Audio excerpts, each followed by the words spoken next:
ஒருவரை அடித்து பணம் பறித்த வழக்கில் யூடியூபர் சவுக்கு சங்கரை போலீசார் அதிரடியாக கைது செய்தனர். யூடியூபர் சவுக்கு சங்கர் மற்றும் அவரது குழுவினர் ஒருவரை அடித்து பணம் பறித்ததாக வழக்கு பதிவு செய்யப்பட்டதாக கூறப்படுகிறது.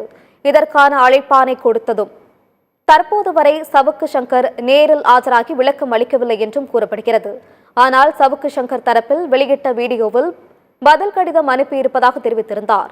இந்நிலையில் காவல் உதவி ஆணையர் குழுவினர் பல்லாவரத்தில் உள்ள சவுக்கு சங்கர் வீட்டிற்கு அவரை கைது செய்ய சென்றனர். சவுக்கு சங்கர் வீட்டு கதவை திறக்காமல் வழக்கறிஞர் வரும் வரை காத்திருக்கும்படி காவல்துறையினரிடம் கூறியுள்ளார். வழக்கறிஞர் வந்த பிறகும் சவுக்கு சங்கர் கதவை திறக்காததால் காவல்துறையினர் தீயணைப்பு துறையினரை வரவழைத்து கதவை உடைத்து உள்ளே சென்று விசாரணை மேற்கொண்டனர். பின்னர் சவுக்கு சங்கரையும் அவரது குழுவினரையும் காவல்துறையினர் கைது செய்தனர்.